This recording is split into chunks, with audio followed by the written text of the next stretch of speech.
fuudha meelaala akka wallaalummaa nuti taphate laala obboloonni kennaa biyya faranjii jiran kun gisee faranjii fuudhan bakka akka normaalitti ilaalan kutaa biraa gaafa fuute akka eebititti waan ilaalu fide maalin yaa obboleessa kiyya kanaaf ganaa fuudhuuf deema hin waccanii isintu ofirratti laallataa jechuudha isin waccisiisaa jechuudha kan duraan kabajaa fi adaba isinitti godhaa ture hundi kee summa billaahi kabajaa fi adaba kee anatu si dhoorgaa jechuudha innaataa chollibda ajoota huccuu keessan miiccadhaa qaama keessan qulqulleeffadhaa kana saphii keessan akka rifeensa raastatitti dhooftanii deemtan san milaaciin ofirraan faaqina milaaciin faayitanii meeshaa teessan akka gurbaan afarsoon jedhe san fiiltarii abbaa abdii fakkeessanii meeshaa teessan namatti fidina dhugaa isin jedhe farsoo baay'ee meeshaa fiiltarii abbaa abdii fakkaattu fidanii dhiirri akkamitti hojii ciisaa jedhe warra falkaaba dhugaa meeshaan ta'e fiiltarii abbaa abdii isa yoo fakkaatti nam dhiirri akkamitti seenatiin isinitti lixa bineensa fakkaata bineensa namni waan akkanaa bineettiin bareedduu qabdi bineettiin bareedduudhaaf immootu milaaciin duugaan olina asaa 24 lazza jira deema sadaliyaadhaaf bitadhaa itti laxxafaatiin irraa ol quuncisa ofumaa irraa qulqulleessa daabboo ta'e adii akka itti dhalattee san fidda adii bareedduu akka itti dhalattee san argitaa jechuudha yaa habiibi ati halkanii guyyaa dhiirri naa jaalatu jettee milaaciin faayitaa inni gurraachatee akka fiiltarii abbaa abdii san bineensa fakkaata taanaan maaltu sitti dhiyaata ofii keetii of laal mana keessa of deebii hir'inni kiyya maali jedhe amata tokko dubartii amata tokko xuuxumaa jijjiiranne jira kafaantiin jijjiira qaamni namaa kun adeemsa ol guddataa deemuun dargaggummaan namatti ol bahaa deemuun dafqi kee kun baakteeriyaa mataa ofii uumataa jechuudha baakteeriyaa mataa ofii qulqullinni waan jiraan sa'aatii itti teettee waa'ee kiyyaa haasoftu sa'aatii itti teettee waa'ee haadha manaa kiyyaa haasoftu san deemteetiin hin qulqulleeffattu uffata kee mana kee qaama kee bobaa kee maali bobaan kee shayxaana fakkaata asii daabboon kee fiiltarii abbaa abdii fakkaata dhiirri akkamisi kalaa wasaqoota haadha raawu jechuudha wasaqa namnummaan qulqullu meelaala wallaahi billaahi warraan garraa na arrabsu keessa warraan garraas baya afaan nabbanu keessa an dubartii qajeelaa bareedduu tokko tan nagayaa takka yoo akkatti ilaalte beeyta warra nama shurufkaa qabu akkatti ilaalte beeyta nama shurufkaa jechuun ajaa shurufkaadhaan warra arge namni beerri ajooftuudha akkanumatti beeksifti matama kana gizee hidhattee dhuftu warra tuttuultee dhufti haffante jechuudha as keessa maaltu jira baakteeriyaan ajaa'iba haffante rifeensa ofii quban qabdu isii waa'ee kiyya xiinxalti asiin tuutumaa ajaan kuni ka isiin hidhatte gama keessattiin gurraachate dafqarraa jechuudha asiin qunxaan isiin kaa'atte akkas maaliif of dagatte isiin waa'een isiin irra ooltu waa'ee reeditti waa'ee kiyya haga sa'aatii waa'ee kana itti dubbattu san deemteetiin wasakoota kana ofirraa yaaste an akka beekutti dubartiin biyya arabaa qulqulluu nadiifa uffata irra diratti kaboor ittiin deebine paantii irra diratti kaboor ittiin deebine tuutmaajaa irra diratti kaboor ittiin deebine shaashii irra diratti kaboor ittiin deebine beeka malee har'allee shaashima san uffattee dhaarrositti borillee amata tokko guutuu nama shaashima tokko irratti argaa turetu guddate jaran maqaa isaanii dhahee feemasii godhuun barbaadu ka jalaa rabbitu beekaa jechuudha ka gubbaa haga nagaa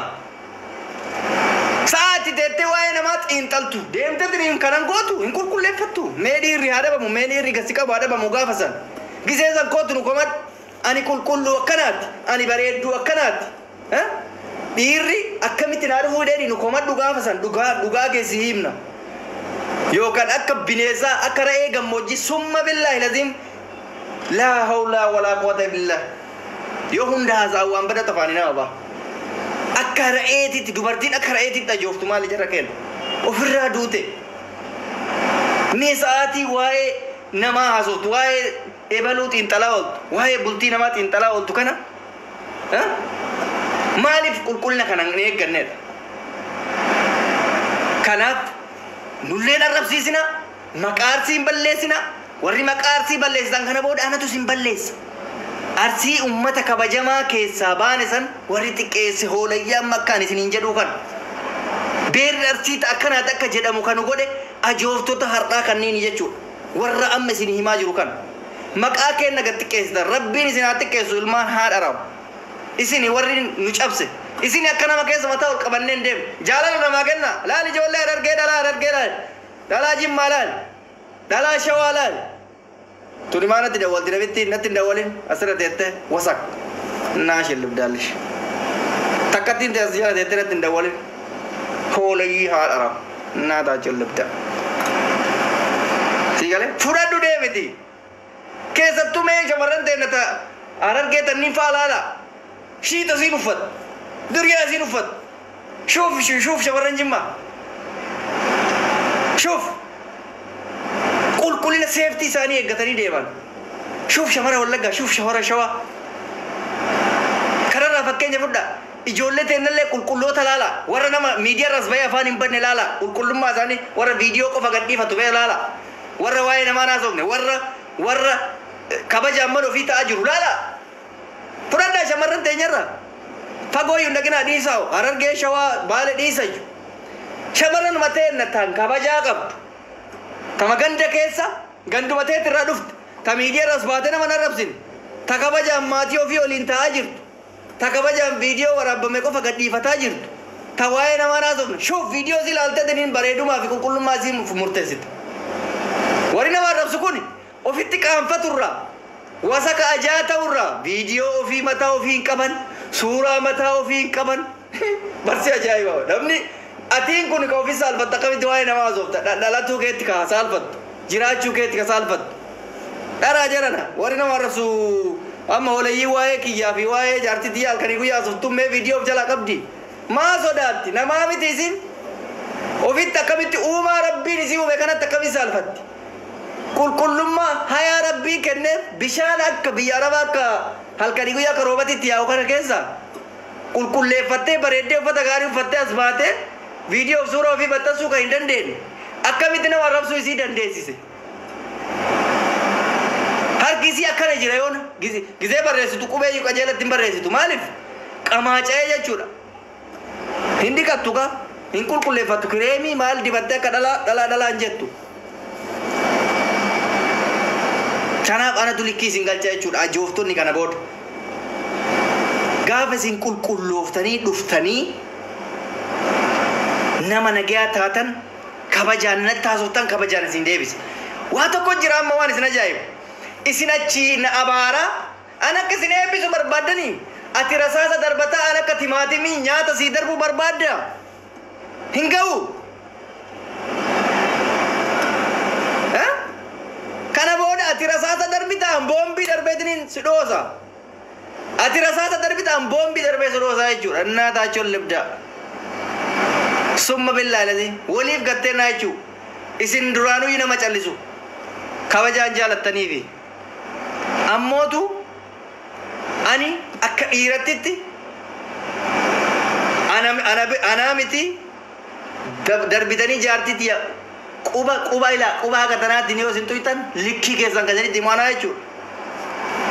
situ jaartitti na jalatti bulfata jaartitti isin na jala bulfata anatu bulfata hinaaffam hagana ga'e maali hinaaftan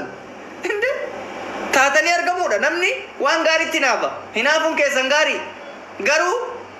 waan hinaaftuuf sadha ofii godhi malee waan san balleessuuf hin deemin bar hinaaffan gaariin bareeda nama babbareedee tottolee jedhetti naaf akkas ta'uuf carraaqa malee maaf namni sun ta'ee dheetiin nama isaan irratti afaan hin banuun wallaahi wabillaahi akka nama sanii ta'ee argite nama san caaluuf tattaafadha malee namni sun akka badu akka cabu hin godhu maaliif wallaalummaa hinaaftuu ullaannaa taachoo libdallaachoo maalanna wasakoota hundi keessan namoonni kabajamtan kabajamaan malee gorsa obbolummaa kadhumarra sidii kennu yoo jiraat warri maatii kabajaa keessaa baatan warri ammas kabajaan mana keessan jiraataa jirtan warri jireenya keessa roofataa jirtan warri injooy gootanii nama hojii kolfitanii taphataa jiraatan kolfaa taphadhaa kana barbaada nuti kana barbaadna jaalalli akkasitti beeyu hundi keessan kabajaan nama kabajamutu kabajamu nama kabajetu kabajamu nama hin kabaje nama xiqqeessa rabbiin xiqqeessa ummanni isaa hin xiqqeessa ofillee xiqqaatadha jechuudha. Rahmata wayii nama bira fi rabbi biraan qabu.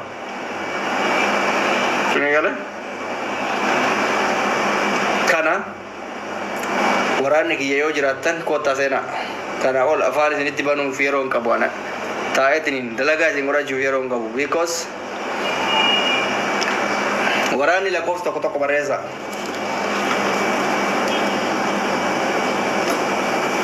Boqonnaa maaltu hoolata hojjifannaa waan si uummata salattalle hooleyyii hojjiru.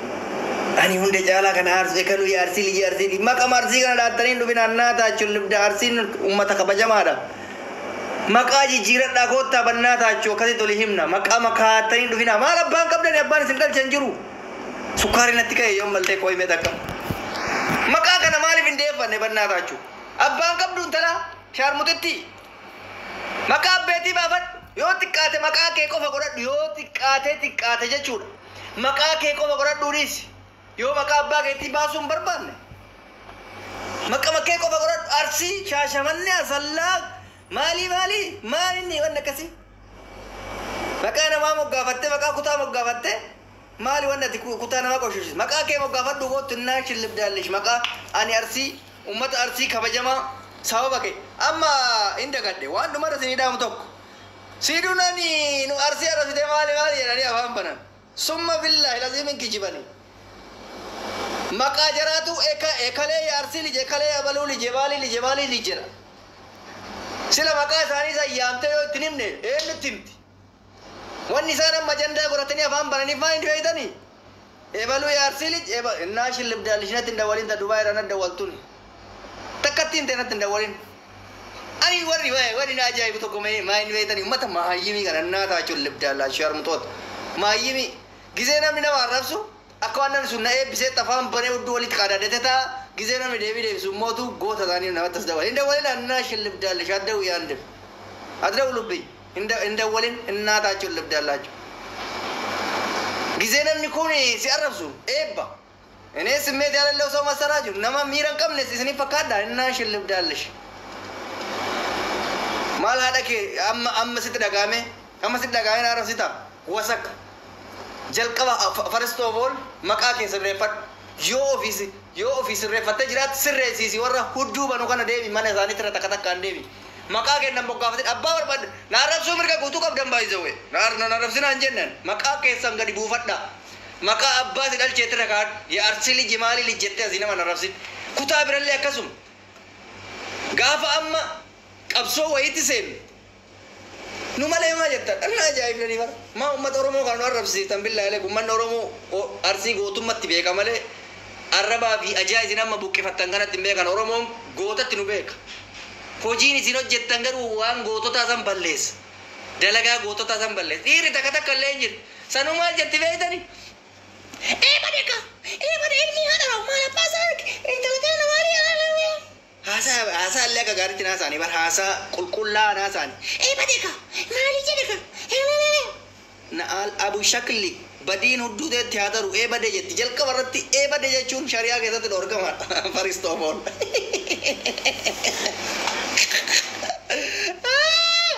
bade jedhina badi jetti maleekan rabbii wayitaate bade jettu san bade reebii kana yoo dhiifne ilmi haadha maali barhaasaa fokkataa ilaasitti nagala haasaan keessan gisee waan akkasitti haasoftan bade hin jedhina badiin teessanitti haasonnaa taachuun libdaallaachu bade jetti abaarsi rabbi isinirraa jiraatu summa billaa ilasiif shariyaa islaamaa keessatti bade jechuun dhorgamaadha badii namaan jetti maleekan deemati warra ustaasotaa gaafadha bade konkaan kun maali dhiira kenna jira ka tokko ilmi haadharoo inni maala baasan nu arrabsiisa annam nummaan haasaa orjinaala haasaa ilmi namaa hundi faamu haasaa bargaariidha bar haasaa dhoqqee tokko ilaasissi gala haasaa dhoqqee ilmi haadha guniraa kun bar liibira taa'e akkana jedha maali kuni maali hin jedhu reediisan maali asitti nama galaa jechuudha haasaa akka ilma namaatti ilaala qulqulleessiti afaan Oromoo haasaa badee fi ilma haadha jechaan haadha wallaahi wabillaahi naa taachuun libda likki keessan isanitti an dhiira takka naa ajaa'iba beera teettee bade jettu walakkaa seene dhugoo jettee itti buddi just waan kun Maaliif kun ilaasaa salaalame meera qaadii dhageeffadha yeroo jarraasu waala maggiraasi qabba inni tokko sila ummatuma kana horii kana amma maqaa arsiitti moggaafnee arsiin nu arrabsaa jira jennamo jetta inni tokko immoo amma kun mee dhiira moo dhalaa jennaan jetta dhiirri teenna qaruuteedha takka argee barnaa jaayee an takkaa dhiira waa nama arrabsitullee hin garre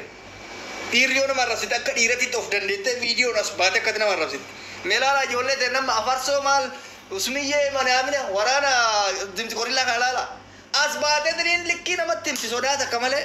sanuu nama dhuunfaa arrabsiti jireenya namaa keessa seenan waa'ee paablikiitti raasaan it is okay normaala enjoy itti godha fataa itti jedha teettee garuu akka nama polotikaa viidiyoo dhokattee hudduu duuba teesse wachii jechuudha dhaamsi kiyya dhumarra isinidhaan hoo jiraat badeen jedhina wana warsitan badii rabbi isinirra haa jiraatu ilmaan abaarsaa naa taachuun libda bakka nun buutani beer dhalaan teena tanu beeynu qaruutedha qaruuteen nu beeynu sun immoo miidiyaa kanarratti argaa jiru takka yoo lafa jiraatten beekan miidiyaa irratti muraasa argaa jira parsantii 100 keessa parsantii 5 parsantii 10 kasanirraa hafe hoolayyii bichaadha tawaan beeyna bicha hima maqaan nu bade wallaahi wabillaahi keessattuu tabaranaa tana anduraalillee waayise namni hafa ofii gadi baasee dubbatuuf malee ijoollee tenne baay'ee jala saalfadha maal abboo bakka deeman hundatti akka tisiisaa warri gochu ijoollee mateenna tan ani teenna jechuu saalfadhe lammata maqaa keessan isinin kaasu amma mucattiin arabee jedhaniin takka kama isinitti himtu sunitti himte likkii keessan hedaa mucattiin waa argitee waa laaltee halkanii guyyaa isin abaarti teette mucattiin maantummaa ijoolletu itti jedhaan hin argiteedha mannee argite dubbiin ijoon dubbii dheessa akka jirtu eenyu akka baangaalii hojii ciisu beekti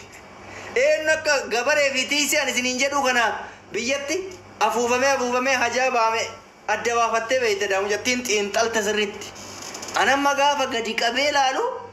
haqqi keessa jirti wallaahi wabillaa hin taajjaba tureen duraan gisee namni tokko taa'eetuma nama abaaru kana kottaa yaada keessan kennadhaa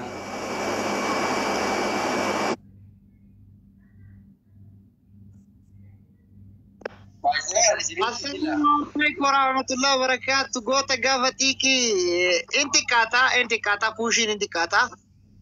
bae sitti ordofa turre bae sitti argacha turre wala inti kata pushin tokko fairat ummata kabaja lage fana pushin inti kata tokko fairatti ani wani isin barbadu yo akkuma reedin isin jedhe maqaan itti jijjiiratta yoo dhabe ilma reedii ilma hafarsoo ilma hamzaa haajii ufafoo irratti kanniin jijjiiradha bakka nagaro ilma usmiyyee isini kana rakkoo qabu wallahi alhamdulillah isini dhiibnee jira kana fudhattanii yookaan ammoo yeeshaashe lijinnaa yeeshaashe mannee lijinnaa yee arsii lixaa yee godinaa እንደዚህ አይነት ነገር አይሰራም Oi, ana farso. Wanta ka qofaan jechuu barbaada dhugaas gochuuf reedii gizee walitti qabdee hunda isaanii ijoollee kutaa kudha tokko hunda walitti qabdee akkasitti gorsa dhiqadhaa gorsa akkasii kan nuti san walaa hedduu si galatoonfatte maaliifi arra likkilikii itti himtu ijoollee hunda arra likkilikii nurraa itti himte galatoomi. Ana ganuma jechuu barbaada dibsi gorillaan keessan itti fufaa wallahi baay'ee galatoom reedii. Waa tokko jedha waan jedhu dhageeffadha maqaa arsiidhaa lafa kaaya nama arrabsuu barbaaddanii maqaa kennaa yoo arrabsitan taate reediyoo osoo hin taane nuti ijoollee arsiitti muka isii cabsa ilmaan haadha salan dhiisaa maqaa kennarraa bu'aa maqaa arsiitiin hin daldaalina daldaaltota maqaa keessa qabadhaas ba'a. Maqaa arsii jeneraal dhageeffadhu jeneraal amma maqaa arsiitii miirakkoon dhumate amma dhugaa rabbiitiin jira anamma waan kana reefu badhe waan reediin waan duraan nu daganne wayii reediin kaas gurbaa tokko jira maqaan isaa Abdullahi Walaayittaa jedhaniin nu bira dalagata abboo kana waloonnaa tillibdaan Abdullahi Walaayittaa jedhaniini warabbal kaa reedi wallahi warabbal kaa bada keessa dubbate gamna goote mara nagambo faratoo batoo falagat awon gadda walti yaa amma dhageeffata reedi hedduu tokko gamnu goote warabbal kaaba waan ajandaa waggaa tokko guutuu warri booyaa turtanii warra irraa iyyaa turtan guutuu deebiin isin deebi'ee jira amma illee gaduma baatanii waccanii kama kana oliitu sirra udaanama amma ganama subii irraa jechuudha warabbal kaaba shaarmuxaan kiyaara eegee keessa bulchitu ganama subii irraa galgala irraa sa'aatii 24 sirra udaanuu malee reediin hammaa manda qoma boodatti hammaamni takka jiru amma boodatti hammaamni isin keessatti udaanama malee jechuudha sigalee kanaafuyyuu waan kana guutuu kadhatee waggaa tokko guutuu sirraa dhabe waan ta'eef kabajaa fi ulfinna abbaa ofirra qabaa erga diddan har'arraa kaasee bakka geennetti nullee sirra udaanna reediin sirra udaana isin ganamaa galgalatti amma booda jechuun hirribi keessan hin jiru kalaas duraanuu gidaara qabattanii salaamuntanii mi ayilaandiin eegee keessaa isin baroodaa bulti amma boodatti ayilaandiin eegee uffataa kutuu malee guutuu warabbar qaba. Dhaggeeffadhu nuti fixannaa dhaggeeffadhu saphii wallaahi saphii sanuu saphii naaddu jiraa gurguddaa kana akka irra godhataa bulaa viidiyoon laaluu dadhabne miseenjara kanaan obboleessu miseenjara qaata dawwaluu dhiisan samoonii kana buluma waan nyaadhu injiraan gurguddaa kana akka irra deema laal. Wallaahi dhaggeeffadhu kana guutuu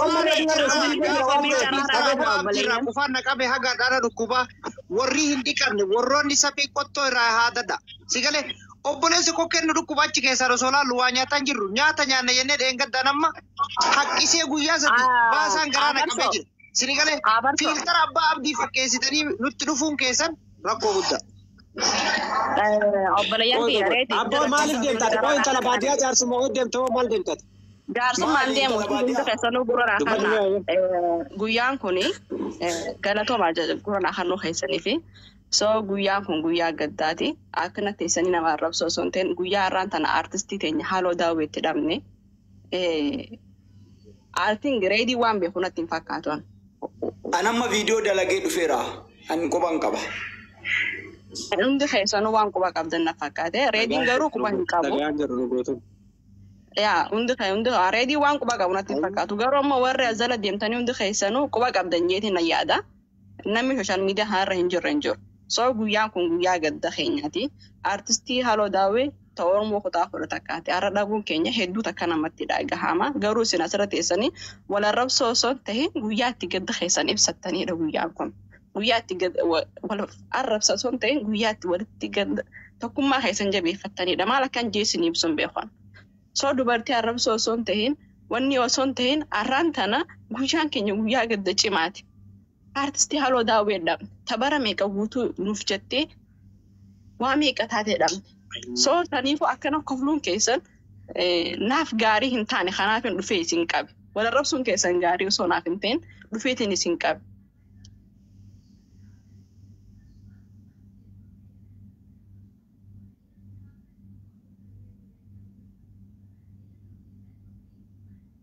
Reedii waan beeku natti hin fakkaatu kana hunda. Garuu isini warri asirra teessanii azalatti kana marrataa jirtaniitu kan gasira baatanii quba qabdanyeeti yaada. Ashaangulitti bochaa iddoo jiratti ergina akkaawuntiin waan ta'eef. Atiin yeruma reediin akkana laayifee ol seenuu ishinis kanaaf haramteen isii maxxanfame. Oh my God. Amma dagaa jirra wallahi intala baadiyyaa anuu akka mataa kiyyaatti amma dagaa ture reedii jala ture malee gadi seenne gara feesbuukaa namni ajandaan tokko yeroo dhufe karaa feesbuukaatiin dhufa waan ta'eef namni baay'inaan feesbuuk kana hedduun hordofuu tokko kana keessa ta'a waan ta'eef yeroo dheeraa keessa turre wallahi waa takka illee quban qabnu sii galee kanaafuyyuu reedii bakka amma bakka hundi keessanuu inshallah rahmata godhadhaa fi artistii teenyaaloo daawwee rabbi rahmata godhuu fi quban qabnu namni miidiyaa kun hin beekta warri tiktookii kanarra odeeffannoon hin jiru ani beellamadhee dhufe ganaa ajaan baannee inshallah gizee bira isinitti deebi'a waan ta'eef nama kabajaa qabu nama saba kana argitan ilma sabaati gaafa isin jedhu ragaa wajjin nama guddaa nama jabaa dhabne dhugaa rabbi dubbachuudhaaf artistaan yoo daawwee fakkeenya dubartoota Oromooti. Ani quba qaba reedii sagantaa keessin jijjiirsisu jedheeti gadda kennaa artistii halluu daawwee umurii fi guutuu. Sagantaan guyyaa jijjiirama rakkoo miti maaliif jennaan? Sagantaan inni tara kummaan rakkoo qaba guyyaan garteetiniin bal'aa jira waan ta'eef kun rakkoon qabu ati jeneraal awwalumaa takka baseetiin dubbachuu dhabdee nuti wallaa hedduu quba qabnu jechuudha. Lakki ani viidiyoo tiktokii kiyya isa lammaffaatiin dalagee dhufe ani siigalee jechiin sagantaa isaa irraan jijjiirsisu jedheeti malee quba qaba rabbiin komantii kana cufaa moo komantii kana cufaa kanaas Warra jira jiru bu'aa jiraatu akkaawuntii moodaa. Akkaawuntiin sirraa balleessanii namni koomentii dhorki. Guutuun jaraa bara akkaawuntii balleessuun malee ammoo yookiin artistii halluu daawwitiif gallitee osoo barreessuun ta'ee guutuun jaraa warra. Yaa.